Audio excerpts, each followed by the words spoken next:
Bem-vindos, sejam todos abençoados com todas as sortes de bênçãos. Estamos aqui em mais uma live para tratarmos de assuntos do Evangelho. O tema desta live é Cristo deformado. Sim, este é o tema, Cristo deformado. Eu fui ver o que significa esta palavra deformado. É o que sofreu uma mudança para pior. Deformidade é o que perdeu a sua forma original. E eu cheguei a este tema porque é exatamente isto.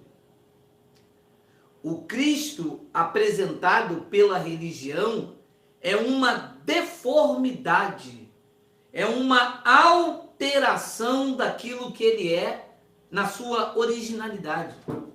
O que se oferece como evangelho não tem nada a ver com aquilo que se lê nas epístolas de Paulo. O que se oferece como doutrina é uma deformidade, é uma alteração, é uma deturpação. É isto o que se oferece como evangelho nos lugares chamados igreja. Cristo deformado. E eu quero usar um texto do apóstolo Paulo, que escreveu aos Hebreus. A finalidade da epístola aos Hebreus, e nós acreditamos que foi Paulo, nenhum outro do nosso conhecimento tinha tinha uma habilidade muito grande nos assuntos acerca do Evangelho. Então nós atribuímos a autoria, embora o autor não assina a carta, mas o conteúdo é muito rico nas duas alianças. E o autor, que acreditamos que seja Paulo, ele mostra a superioridade de Cristo à antiga aliança.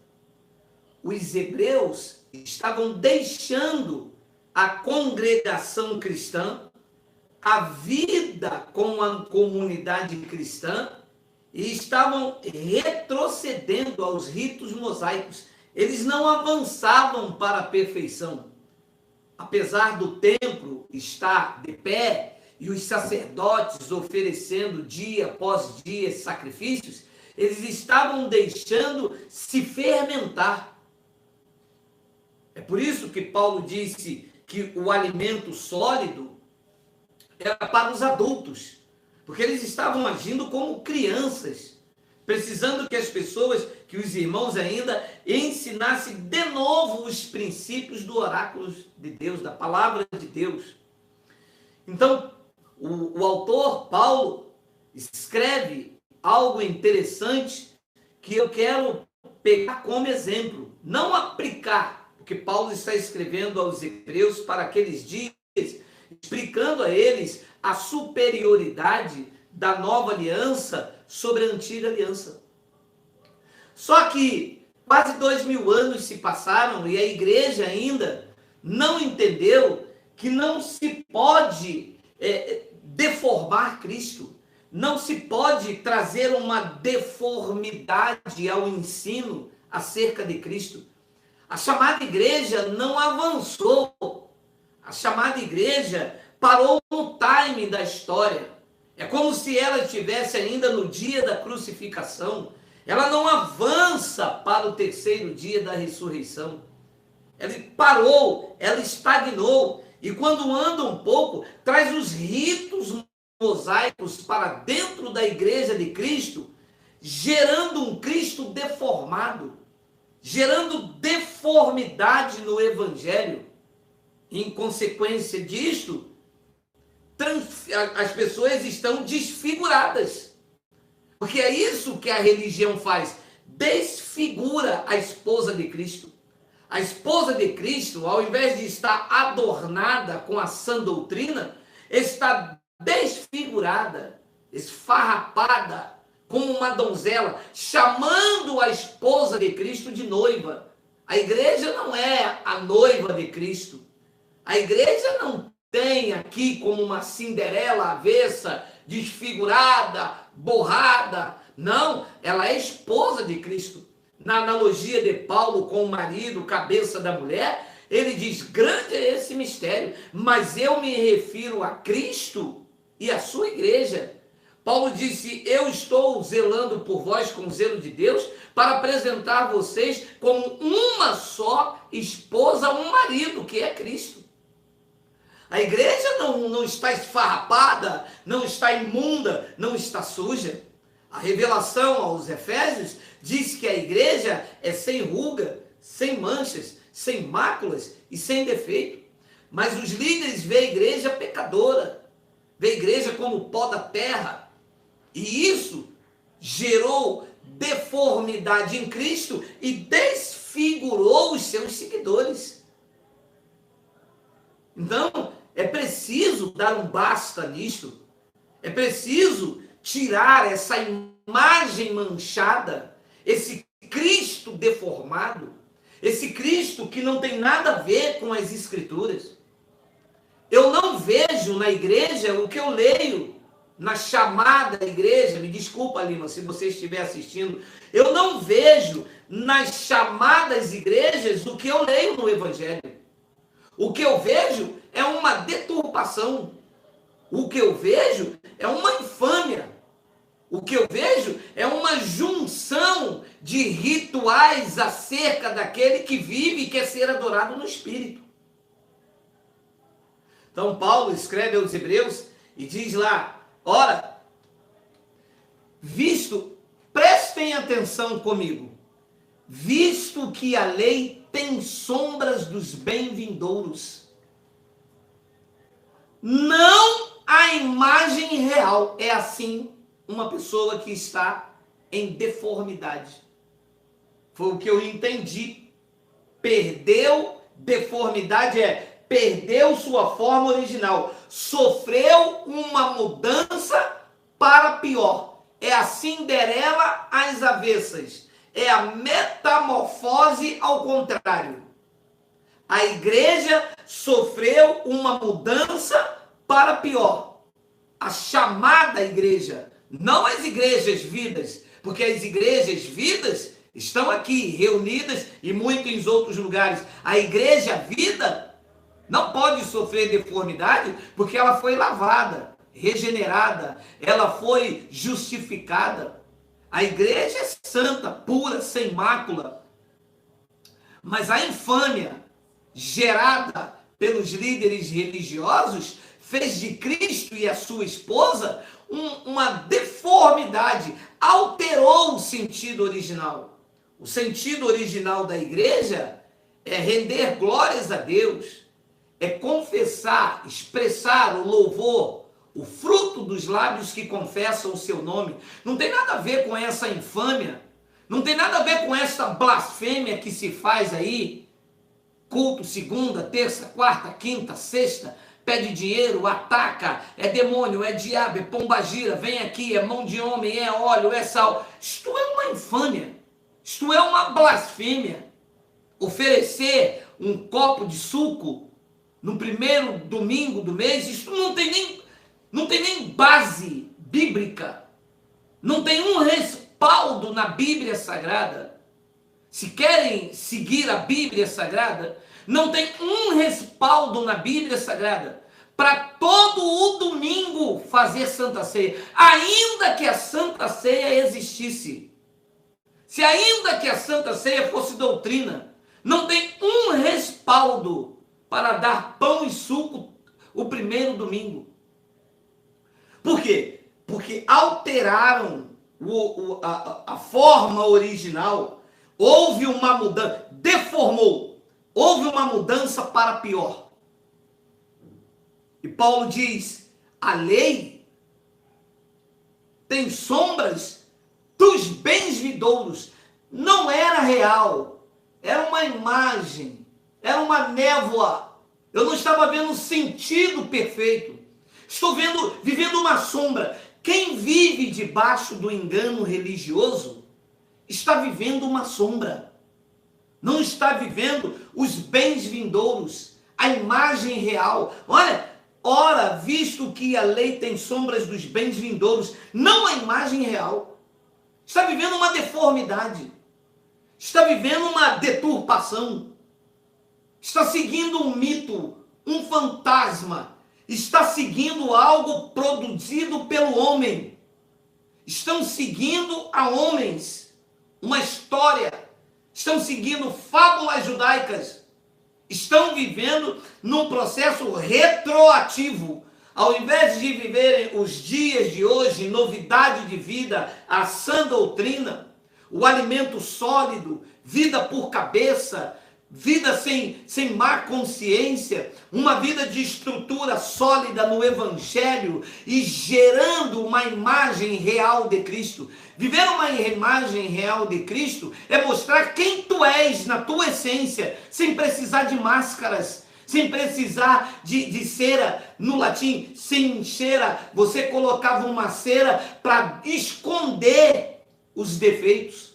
A graça de Deus não permite isto. A graça de Deus não usa máscaras, ela não está com medo do vírus. A graça de Deus, ela respira pleno pulmões, ela clama Abba Pai. Ela tem uma voz, ela tem uma autoridade, ela tem uma voz ativa. A igreja de Cristo não é isso que se apresentam aí.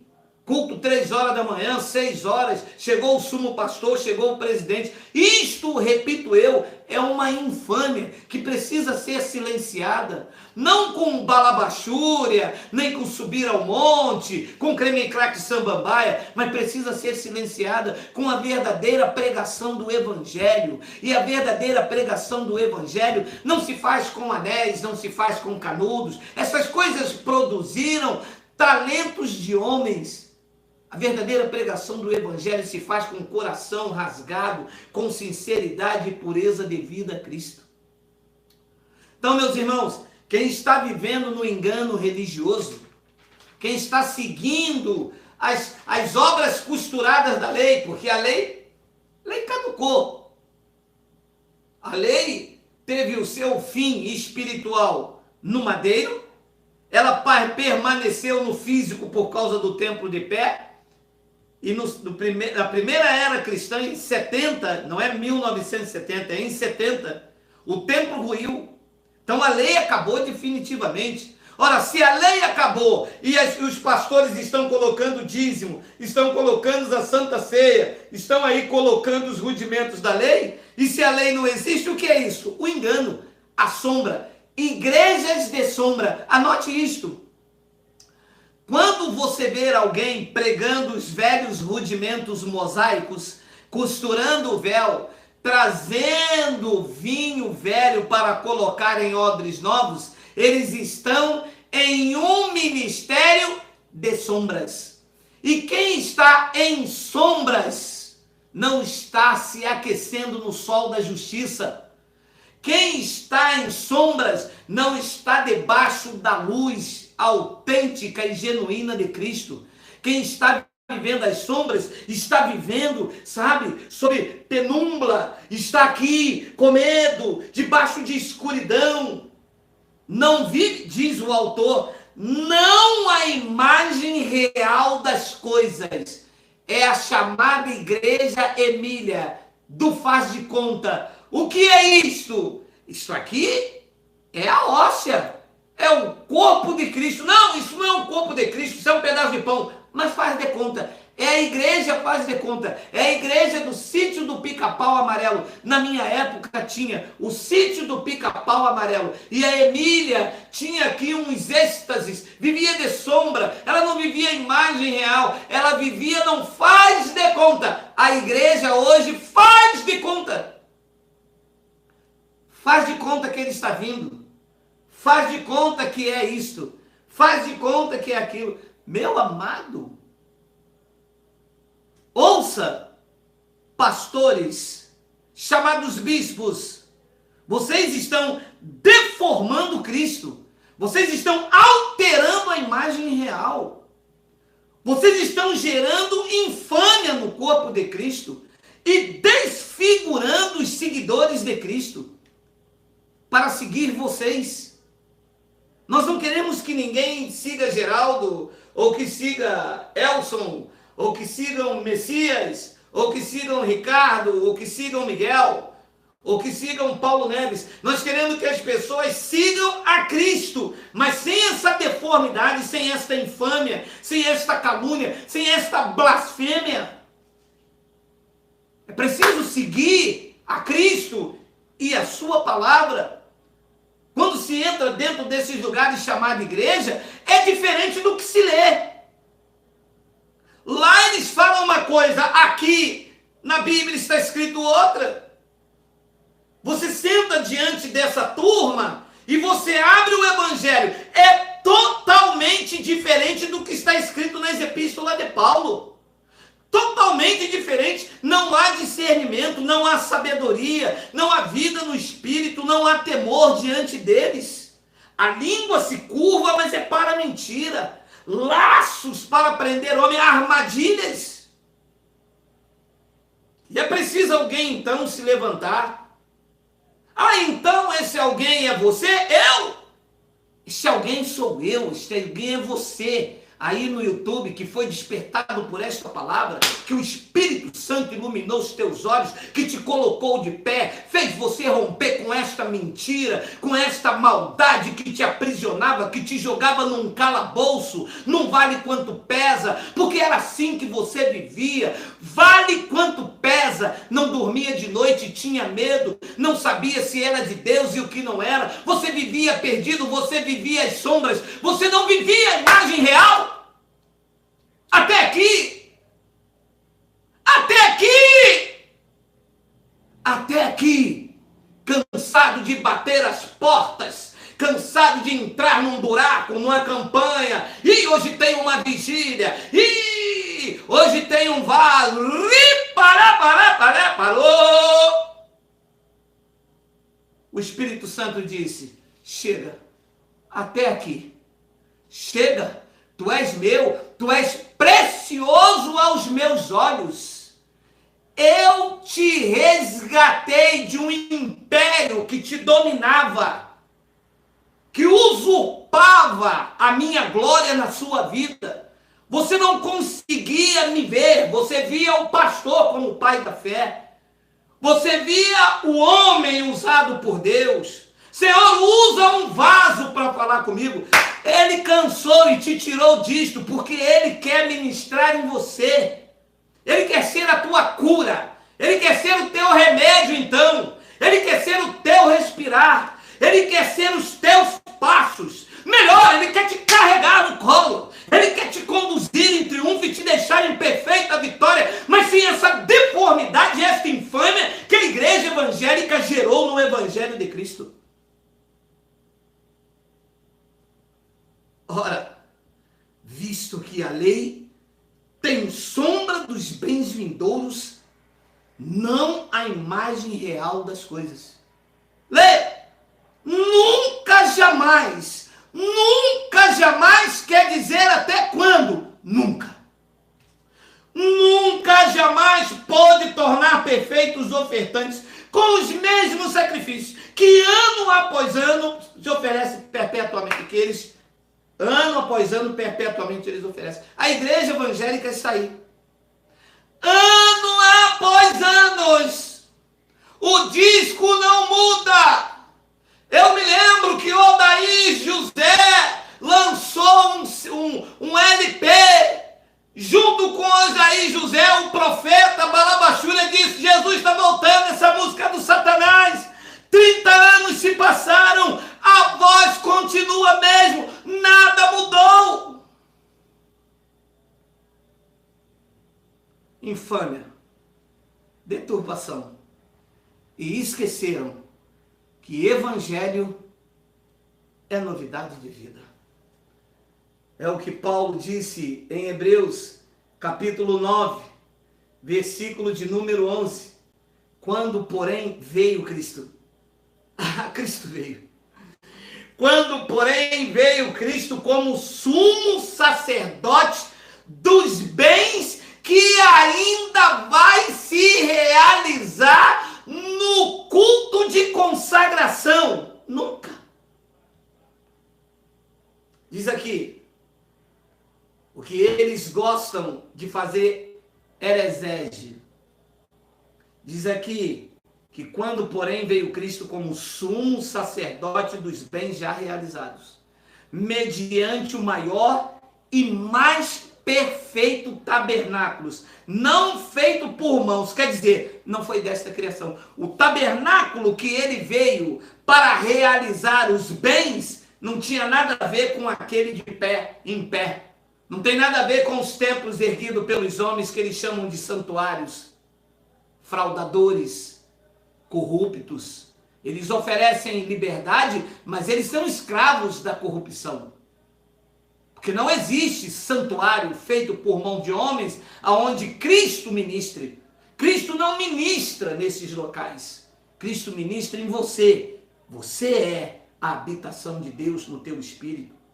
Diz que quando veio, porém, Cristo como sumo sacerdote dos bens, não por meio de sangue de bode e de bezerro, mas pelo seu próprio sangue, ele entrou no Santo dos Santos uma vez por todas. Não precisou ser sempre, todos os dias, culto de libertação, obtida eterna redenção. Portanto, que se o sangue de bodes e de touros e a cinza de uma novilha perdida sobre os contaminados os santificam quanto à purificação da carne, muito mais o sangue de Cristo, que pelo Espírito eterno a si mesmo se ofereceu sem mácula a Deus, purificará a nossa consciência de obras mortas para servirmos ao Deus vivo. Aonde que a igreja evangélica pregou essa palavra? Aonde? Me apresente um professor da escola bíblica dominical com uma aula sobre isso. Consciência purificada. Obras mortas para servir ao Deus vivo. Aonde? Mostre-me. Você deve ter uma coleção de revistinha. Mostre-me aonde os doutores e os professores mostraram esta passagem para gerar em nós libertação, para tirar de nós o medo, a culpa, para tirar de nós o desejo dessa busca de ganância, dessa teologia da prosperidade infinita para você. Mostra, não tem. O que eles geraram em nós não foi boa consciência. O que eles geraram em nós foram má consciência. Está passando na frente do pastor, está pecando contra o Espírito Santo. Olha lá o pastor falando, olha lá, balabachúria, olha o Espírito Santo, quem blasfemar contra isto? Todos os balabachúria, eu dou uma coça de gato morto, sem medo de errar. Diga que o uso da graça não tem medo de ameaça. Nós estamos revestidos de Cristo, garantido pelo Evangelho. Diz que quem está em Cristo e foi batizado de Cristo, está revestido de Cristo. Nós não temos medo de ameaças pastorais, nós não temos medo de profecia da carne. Manda um recado lá, manda um recado lá, e diz que tem um povo da graça de Deus que se reúne no YouTube, que é revestido da autoridade da unção verdadeira do Espírito Santo, e que a ameaça deles não pega em nós. Nós não comemos mais desse reggae. Alô! Nós não comemos mais desse reggae. Nós somos o povo da graça de Deus. Nós temos a unção genuína do Espírito Santo. Não é um óleo derramado sobre a cabeça, sobre a minha, sobre a tua cabeça. É a unção do Espírito Santo que, quando rasgou o véu, rasgou o nosso coração pela circuncisão do Espírito de Cristo, nos mostrou a nossa posição, nos colocou como cabeça e não como cauda. Deixamos de carregar a pastinha do pastor, de lavar o carro, de querer os melhores lugares. Sabe por quê? Porque a graça nos mostrou que o lugar mais precioso que nós poderíamos chegar é assentado com Cristo, acima de todo principado e de toda potestade. Manda um recado para eles lá. Diz que tem um povo no YouTube que está reunido como igreja. Nós não somos a igreja do YouTube. Nós estamos reunidos aqui porque este canal nos possibilita de estarmos juntos aqui ouvindo o Evangelho. Não estamos dando sal, fita, óleo, campanha, segura, prende, puxa, passa, índio quer apito, índio quer fumaça. Ah, pelo amor de Deus, esse negócio de índio ainda, meu amado. Nós somos a igreja de Cristo e não vamos aceitar deformidade. Isto é crime contra Cristo. Estão cometendo crime contra a honra. É isso que estão fazendo, mudando, fazendo que Cristo sofra uma mudança para pior, apresentando um Cristo que não condiz com o Evangelho. E Gálatas, Paulo disse aos Gálatas algo surpreendente que eu vejo que está acontecendo com a igreja do Brasil. Paulo disse: admira-me que estejais passando tão depressa daquele que vos chamou na graça de Cristo. Ah, e eles dizem que prega graça. Prega graça, mas passam óleo. Pregam graça, mas cobram dízimo em graça. Pregam graça, mas defendem placas de igreja. Pregam graça, mas perseguem os irmãos. Jogam piadas, falam mal. Jogam letrinhas. Pregam graça, mas ostentam títulos de pastores, de apóstolos, de bispos. Pregam graça, mas dizem que as pessoas estão debaixo da cobertura pastoral. Pregam graça e diz que o local onde eles ministram é o templo de Deus. Paulo disse: não, isto é um outro evangelho. O evangelho de Cristo é o Cristo como cabeça e nós como membros. Todos nós como membros de Cristo.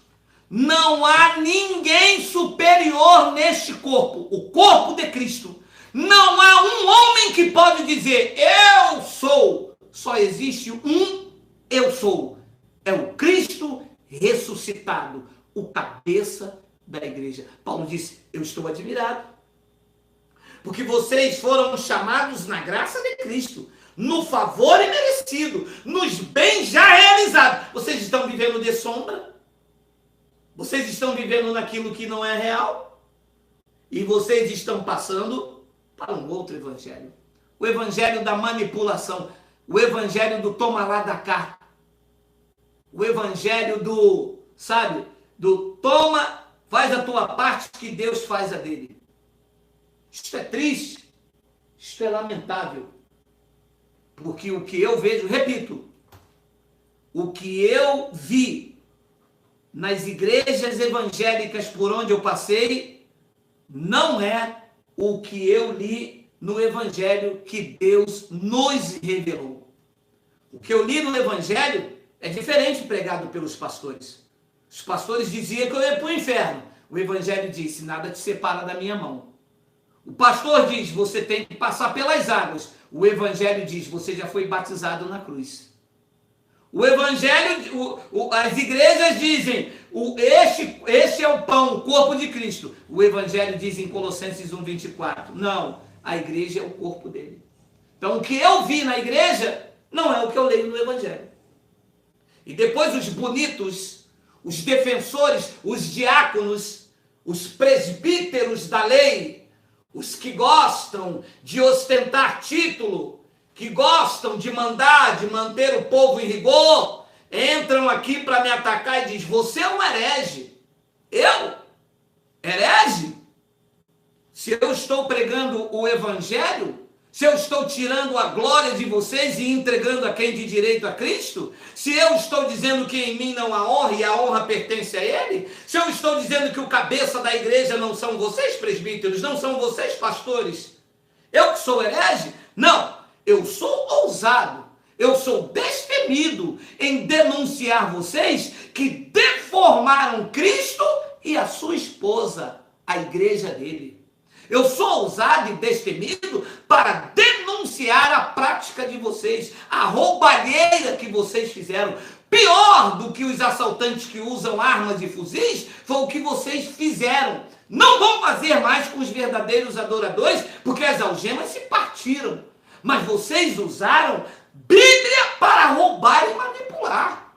Vocês usaram versículos da Bíblia para prender as pessoas, para tomar ganhar dinheiro, se enriquecerem ilicitamente, porque não tinha ninguém nesta nação para se levantar. Não tinha. Mas hoje há uma multidão, em especial nesse canal e em muitos outros canais que virão, que vão dizer: Senhor, a tua graça nos basta. E vão sair desses alçapões, vão ficar tudo vazio. Só vai ficar lá aqueles que gostam de ficar, babando em cima dos pastores. Nós fugimos disso. Nós não queremos mais outro evangelho.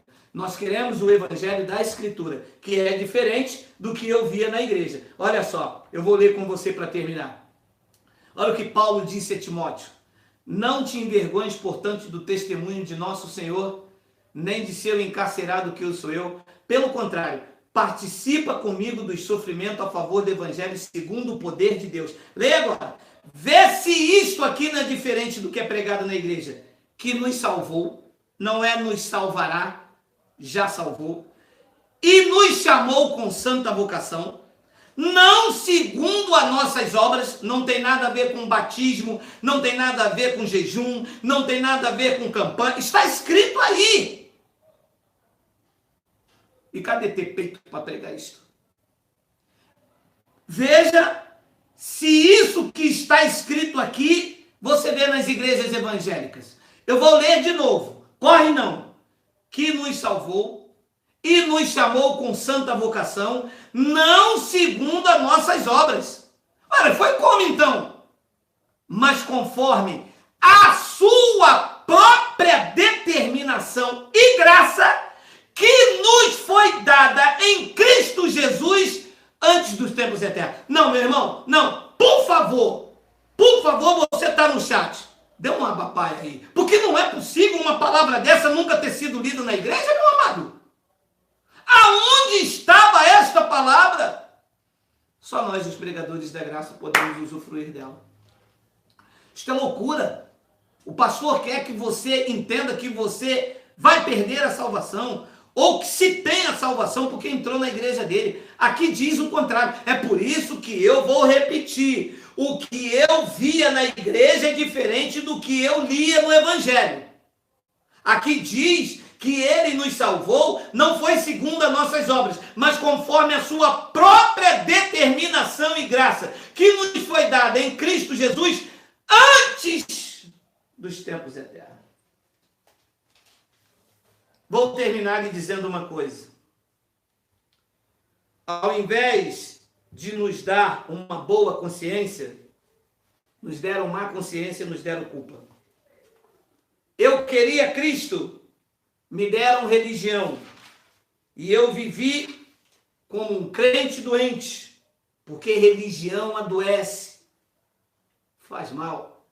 Religião deforma Cristo e deixa os seus seguidores deformados. Estávamos assim. Não estávamos com a nossa imagem real. Estávamos vivendo na sombra. Nós nos víamos como miseráveis, como pó da terra. Era assim que você se via. Numa imagem deformada. Numa deformidade. Alterada a imagem real. A religião te adoeceu, te fez mal. Até que a graça de Deus te alcançou. E agora você vê com os olhos iluminados. És um eleito, um escolhido. Nada te separa do amor de Deus. Estás seguro, tranquilo e sem temor do mal. Está reinando em vida e em perfeita vitória, sendo conduzido em triunfo por Cristo. Esta é a mensagem real de um evangelho autêntico do Cristo ressuscitado. Não esta deturpação, não esta perturbação psicológica, não esse medo produzido pela igreja evangélica. Este que eu vos anuncio é o evangelho do Cristo ressuscitado, que edifica e que te dá herança. Vou ficando por aqui, amanhã estaremos de volta. Quero mandar um abraço para o nosso irmão Adeline e Elza, lá de Campo Grande, nosso irmão Alexandre, lá de Rosa dos Ventos, de Nova Iguaçu. Temos aqui alguns irmãos, Guimarães, da Guiana Francesa, Ronaldo de Londrina, Paraná, Luiz Feliz Leite, Fazenda Rio Grande, Paraná, Rosimério Oliveira de Maranhão, Eliane Souza, Foz do Iguaçu, Rony Silva, Londrina, Paraná, Pedro Ribeiro, Salto da Lontra, Paraná. Olha, Paraná, a gente precisa reunir o povo aí no Paraná, hein? O Birajara, Scleredes de Boston, Márcio Greik, Márcio Geice Almeida, Fortaleza, Ceará, Eziel Silva, de Goiás, Arley e Rose, meus irmãos, de Governador Valadares, Reci Guilherme, de Belém do Pará, Adriana Zanin, de Portugal, Lisboa, pessoal de Portugal tem nos acompanhado, Helena Rodrigues, de Guarulhos, Alcebiades Ortiz, de Chapecó, pessoal de Chapecó também, Josias José Pereira, de São José do Rio Preto. Epa, hoje tem bastante gente, hein? Ângela Rony, de Cariacica, Espírito Santo, Mauro Freitas, Metropolitana de Porto Alegre, Martinho José de Santana, de Petrópolis, Graça Mendes, Terezinha, opa, irmã Graça, Terezinha, Piauí, Lilian Pereira, sul da Alemanha, sul da Alemanha, Denilson Garcia, de Queimados, Francisco Machado, de Manaus, Dorivaldo Silva, de Santo Anápolis, Geraldo Ferreira, de Uberlândia, Natália Bianca, de Marabá, Pará, Geisa Silva, de Sorocaba, Iliane Muller, Caxias do Sul, João Novak, de Curitiba, Paraná, Estevão e Família, de Recife, Helena Fritz, Bento Gonçalves, do Rio Grande, Douglas Martins, Piracicaba, Ludmila Luciana, cidade de Juiz de Fora, Eliane Isabel, de Londrina, Paraná, Gilvan, de Campinas, Edielson Amorim, meu irmão, meu companheiro, estamos juntinho, agarrado aí, meu irmão. Edielson Amorim, Rosivan Azevedo, Belém do Pará, Silvana Vital, Campo de Melo, Minas Gerais, Marli dos Santos, Luiz Carlos de Passos, Marli dos Santos é de Belo Horizonte, Luiz Carlos Passos de Alcobaça, extremo sul da Bahia, José Carlos Farias de Bom Jardim, Evani Jerônimo de Maceió, Bolodeiro Pereira de Brasília, Josefa Meira de São Miguel, Amiraldo Santos da Península de Maraú, Mislane Santos, Cícero Dantas da Bahia, Joana Dark, Juiz de Fora. Não vai dar para ler todos, eu leio o restante amanhã, vou parar aqui. Adriana de São Paulo, Roberto Alves de Rondonópolis, Newton Santos de Caeté e Magna Gonçalves de Ipatinga, Carlos do Espírito Santo. Amanhã vou marcar aqui, debaixo de Carlos, e eu leio o restante. Meu grande amor por vocês, meu carinho, meu abraço. Lembrando que no domingo, quando nós estivermos na reunião, eu não vou poder ler o nome das pessoas. Os nomes só serão lidos aqui na live, que é uma forma de vocês serem lembrados, de trazer esse carinho até vocês. Os testemunhos estão sendo editados. Temos testemunho de 2 ex-pastores do sistema. Olha, profundo, tocante e maravilhoso. Está sendo editado e vamos colocar. Quero mandar um abraço para todos os meus irmãos aqui do Sarapuí, que se reúnem conosco. Meu abraço a todos aqueles que fazem parte deste avivamento da graça de Deus. Receba um carinho, o meu abraço e deixo aqui a saudação em graça. Assim é, assim disse o Espírito da graça de Deus. Melhor noite, meus irmãos. Graça e paz.